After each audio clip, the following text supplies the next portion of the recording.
Tonight, how Troy is helping those affected by the sequester. Plus, the Sound of the South pays tribute to its creator. Troy TrojanVision Nightly News starts now. From the high-definition digital production center on the Troy campus, with news from Troy University locations around the world, this is Troy TrojanVision Nightly News. Hello and welcome to Troy TrojanVision Nightly News for March 19, 2013. I am Caitlin Crow. And I'm Judson Garner. Thank you for joining us this evening. The nationwide cuts to military tuition assistance programs affected many active military members enrolled in classes with Troy University. Well, now the school has done something to help those military members affected by the cuts. Jamarlo Phillips has a story. Troy University has had a long history with the armed services, with a number of active military personnel enrolled with the university.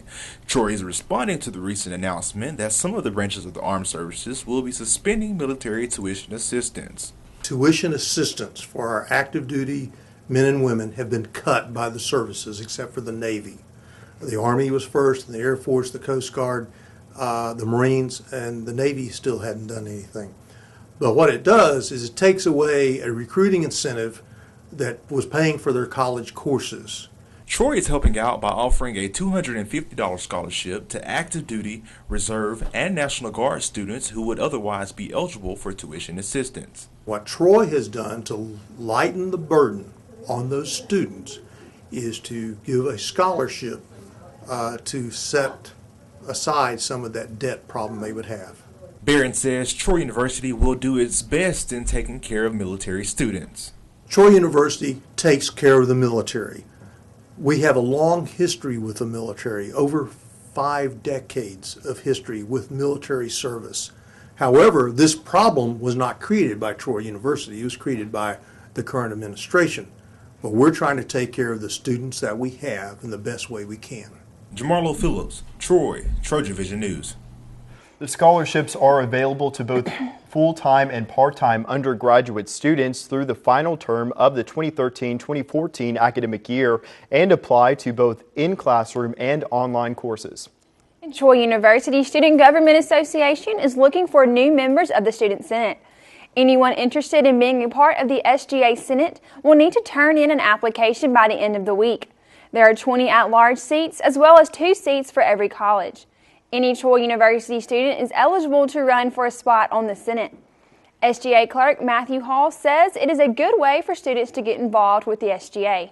We're looking for a senator who wants to get involved, who's full of just like Trojan pride, and just wants to make a difference on campus. Students should run to just build relationships with other students and make a difference on campus. Applications for the SGA Senate are due by Friday and are available in the SGA office in Trojan Center, room 215. The Senate election will be Wednesday, March 27th. Troy University Symphony Band will pay tribute to legendary Troy bandmaster Dr. Johnny Long with a concert later this week. The first of 2 tributes to Dr. Long will be held this Thursday in the Claudia Crosby Theater. It will be a joint concert with the Peril City High School Band from Honolulu, Hawaii. The band will perform some of Dr. Long's favorite music in honor of the man responsible for starting Troy's Sound of the South. The concert will be Thursday at 7 p.m. in the Claudia Crosby Theater. Admission is free and open to the public. There will be a second concert on the Montgomery campus on Thursday, March 28th at 7 p.m. inside the Davis Theater for Performing Arts. Tickets for that show will be $10. Well, Judson, as you know, college students are often taking pictures to keep up with old times. That's right, Caitlin, and one Troy organization is offering students a chance to be a part of Troy University's history. On Wednesday, Troy University faculty, staff, and students have an opportunity to be part of a production that will last a lifetime. March 20th is our picture day for the Palladium, where everyone can come and get their picture made to be put in next year's yearbook. Troy University's yearbook production, The Palladium, is holding Picture Day from 9 a.m. to 5 p.m. in the Trojan Center lobby. It's nice to have like a physical representation of your memories to look back and see how you looked in previous years. It's really fun to do that. While at Picture Day, students have the opportunity to purchase the 2011-2012 edition of The Palladium. We're going to be taking pictures and we're going to be selling the current copy of the yearbook for $5. And people can also pre-order yearbooks for the following year. McKillian says the Palladium encourages all students to participate in Picture Day and also says the portraits don't have to be formal. It can be fun. Actually, last year a guy took a picture with his dog. We don't really care. You can wear whatever you want. You can wear hats. It doesn't matter, just as long as you come take your picture. Picture Day is free of charge to students, faculty, and staff of Troy University. Bailey Majors, Troy, TrojanVision News. And once again, Palladium Picture Day will be held in the Trojan Center lobby from 9 to 5. There is no charge. And now taking a look at news from around the state. In Opelika, police are investigating the city's second killing in the past 10 days. Authorities say 29-year-old Andrew Cornelius Jones of Opelika died at a hospital after officers found him lying in a driveway Sunday night. And in Montgomery, nearly 100,000 customers were without power across Alabama early today after storms bearing the force of hurricane winds toppled trees and utility lines. Alabama Power says more than 98,000 customers were without power as of 6 o'clock this morning. That's down from more than 222,000 customers after the storms yesterday. In Decatur, the City Council has approved a major restoration project for a historic train station. The council agreed yesterday to give Decatur's L&N Railroad Depot new life by approving a $2.5 million restoration bill. And still to come on TrojanVision Nightly News, the baseball team will be in action hoping to defeat an old rival. Justin McNelly will give us a look at that coming up in sports. And for the first time in his presidency, President Obama will visit Israel, but he will not be getting a warm welcome from many Israelis. We'll have that story and more next.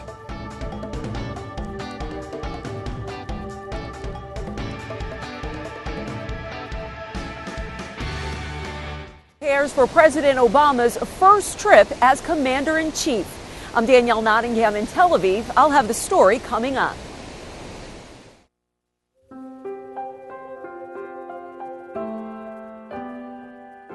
At the heart of what we do in the College of Business is care for the student. It's a personal thing with the students. We feel like the students are our most important asset, our most important products. I have never been anywhere where I've known so many students on first name basis. They stop by socially to talk to. So we understand who our students are, and we're trying to help them be better in their areas of professional work. My colleagues and I work together to create programs that our students need. What we try to do at Troy University is provide an experience to students that not only provide the curriculum that allows them to be successful in the business world, but we also try to expand their horizons to reach greater opportunities that maybe they didn't think they were capable of before.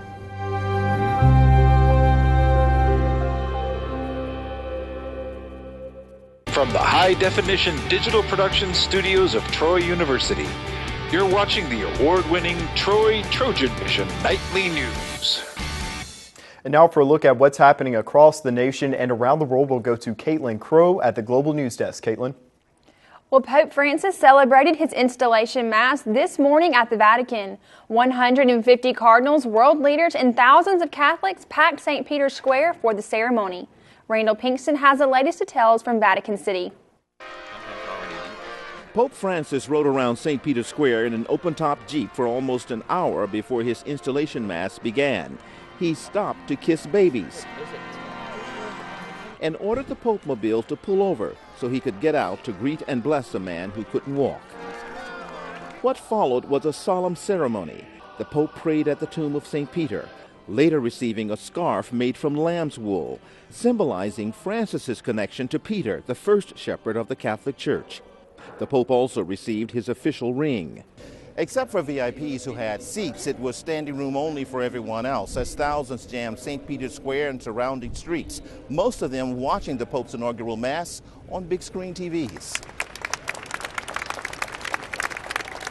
During his homily, Pope Francis called on heads of state, religious leaders, and everyone in the estimated crowd of 200,000 to help the weak and the poor and to protect the environment. Monsignor James Plagans of West Texas says followers are welcoming the new pope. Well, I have not heard anyone say, we don't like him, we don't understand him, we don't want him. Everybody is like saying, if they could speak Italian, Viva il Papa. It's very refreshing. After Mass, dignitaries, including Vice President Joe Biden, greeted the Pope. Some gave him gifts. Pope Francis asked all who came to pray for him. Randall Pinkston, CBS News, Vatican City. President Obama leaves for the Middle East tonight. He'll arrive in a region that is quickly changing, but the White House says the president will be focused on forming new relationships with the Israeli people. Israelis are rolling out the red carpet for President Obama's first trip to the Jewish state as commander-in-chief. President Obama will spend 3 days in the Middle East, making stops in Israel, Jordan, and the West Bank. He's had a rocky relationship with Israeli Prime Minister Benjamin Netanyahu over peace negotiations with the Palestinians and other regional issues. An Israeli peace group unveiled a massive sign in a field to show President Obama they want results. Hopefully, President Obama will be able to see this big sign from his window and to understand that most of the Israelis are supporting the peace efforts. But the president is not here to broker a deal. He's focused on building trust with the Israeli people. Alon Pincus is an expert on U.S.-Israel relations and explained what President Obama is likely to say. I understand what you're going through. I understand your fears. America has your back. You have my support. But there are certain things you need to do. People here in Tel Aviv wonder whether his trip will make a difference. I don't think he's going to do anything historical. It's important that he's coming to see how things are in Israel and to meet us in person. The president could see resistance during his brief visit to the Palestinian territory. West Bank residents are already protesting. Danielle Nottingham, CBS News, Tel Aviv. Alarming new statistics from the Alzheimer's Association show 1 in 3 American seniors die with a mind-destroying disease or another form of dementia. Duarte Geraldino has more on the report and the disease's staggering toll. Sean O'Grady is one of more than 5 million Americans living with Alzheimer's disease. His family takes care of him at home. He works so hard. He deserves this from us now. Are you having a good day? At 68 years old, he's bedridden and doesn't recognize his wife or daughters. It's very hard to watch, and it's very hard. I don't know how my mom does it because I know how hard it is for me, and I can only imagine how hard it is for her. According to a new report from the Alzheimer's Association, 1 in 3 seniors dies with the mind-destroying disease or another form of dementia. Over 80,000 people a year die from Alzheimer's disease. Unfortunately, many more. Over 450,000 die with Alzheimer's. That report found the death rate for Alzheimer's rose 68% in the past decade. And unless researchers find a way to prevent it or treat it, that number is expected to climb even higher. Healthcare costs are estimated to be $203 billion this year. And then there's the emotional and financial toll the disease takes on the 15 million caregivers. He has to be cleaned, he has to be changed, he has to be fed. Sean's wife, Kay, hopes to keep him out of a nursing home. I just want to see the journey through. Keep Sean as comfortable as we can, and hopefully that he doesn't suffer. His daughter has another hope. She wants a cure. Duarte Geraldino for CBS News, New York. And that wraps things up from the Global News Desk. To see more stories from across the country and around the world, you can tune into Trojan Vision Global News right after the nightly news. Now back to you, Judson. Thanks, Caitlin. Now Justin McNelly joins us for a look at sports. So, Justin, we have a Trojan team in action tonight. That's right. The Trojan baseball team will just be traveling up north to take on an old rival from back in their D2 days. But I'll get to that and more here in sports. All right. After ending their 3-game losing streak, the Trojan baseball team will turn their attention to another in-state rival as they look to whoop Jack State tonight. In dominating fashion as they beat the Gamecocks 9-1 in Jacksonville and 15-7 at River Place Field. The Trojans enter this year's contest with 3 of the best hitters in the Sun Belt as Danny Collins, Logan Pierce, and Tyler Vaughn all rank in the top 10 in batting averages and all batting well over 400. Joe Hernandez, who has a sub-2 ERA this year, will take to the mound this evening for his first start of the 2013 season. And after an impressive win on Sunday, head coach Bobby Pierce knows his team needs a good performance to gain some momentum for conference season. Play well. Hopefully that play will end up getting us on a little win streak. So that's the main thing for us, is just to play a good baseball game, and hopefully that's enough to win it. The Trojans and the Gamecocks will be hitting the field here shortly. First pitch for that game is set to begin at 6:30. After dropping 2 out of 3 games in North Texas, the Trojans softball team will get some time to regroup before they have their second conference weekend starting Saturday against Louisiana Monroe. The Trojans have been struggling as of lately, dropping 8 of their last 9 games, but all have been on the road. In fact, the Trojans have not played a home game since the 17th of February. And with all that time away from Troy, the girls are just itching to get back. Twitter and Facebook were full of all types of comments on Sunday about Sweet Home Alabama and Troy America, here we come. And I know our kids were really excited to get back into Troy. And, it's going to be great to be here in front of the hometown crowd, get to practice at home this week, catch up on academics, and really work on some phases of the game that we need to work on. And I know they're really excited. We hope folks will come out and give us some support.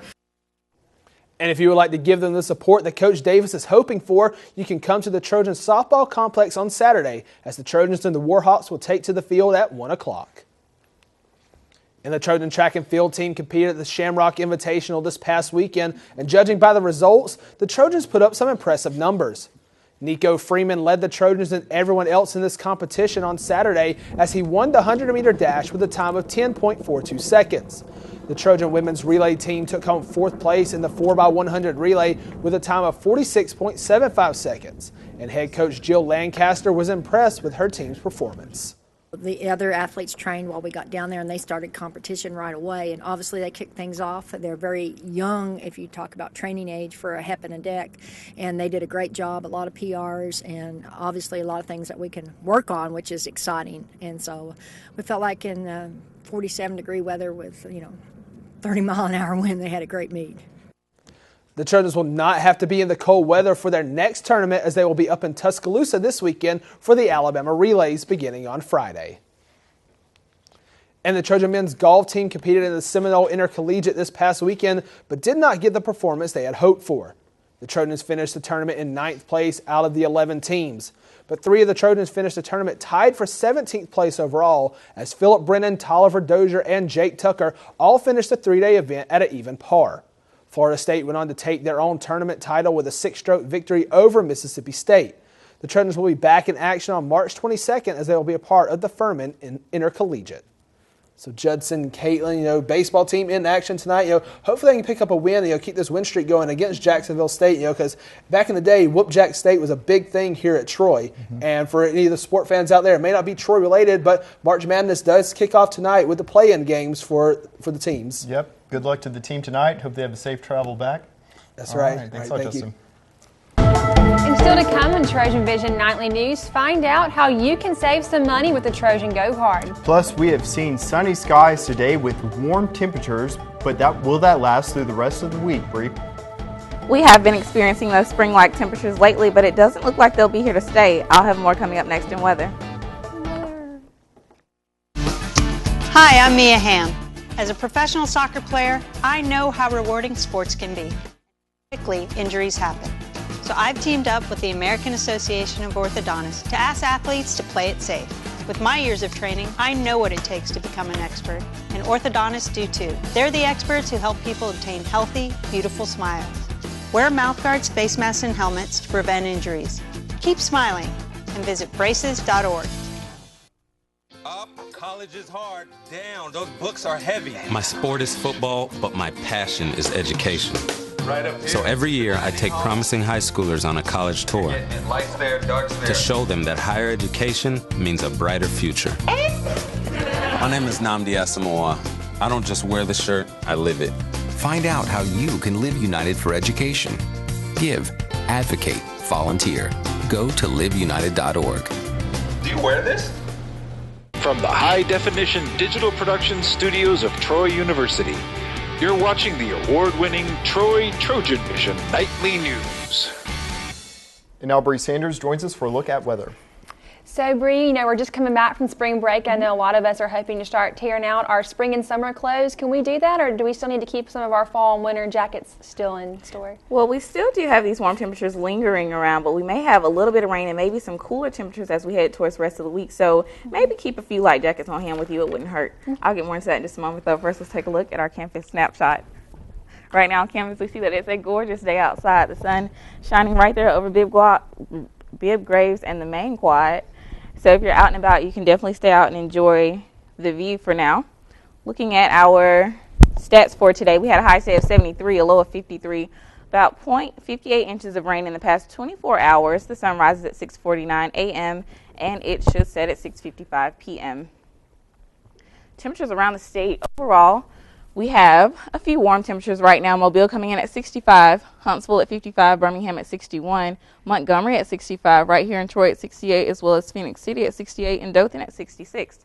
Temperatures around the southeast, on average in the northern part of our state here in the Birmingham area, they're at about 60 degrees. And as we move throughout the rest of the southeast, we see a lot of yellow and orange pigment. Warm temperatures remaining constant right there in the lower to mid 60s there in the Carolinas. Current temperatures around the United States. As you can see, those warmer temperatures are continuing to move up towards the states, but nevertheless here in the northwestern parts of the states, they do have that blue pigment in their area, a lot more warmer, cooler conditions than what we've been seeing. But like I said, as we come back to the southern border of the states, they do get back warm again right there in California to about the lower 60s, right what we've been experiencing in Alabama lately. Current surface map in our area, we do have these cold fronts pushing through the western parts of the states, possibly another reason for their cooler conditions. But looking back towards the southeast, in our area, we have a few light winds going on. Nothing too much for us to worry about right now, but we can see this cold front pushing through the Atlantic Ocean, possibly bringing those rain conditions that we experienced a few days ago. Precipitation forecast over the next 48 hours in our area, it doesn't look like we'll be getting too much rain, but as we see surrounding states, Tennessee up there, Georgia, Florida, they will have those precipitation conditions in their area. So if you're traveling, yes, keep the rain gear on hand with you, but for us, for the next couple of days here in the state of Alabama or in certain parts of Georgia, you should be okay.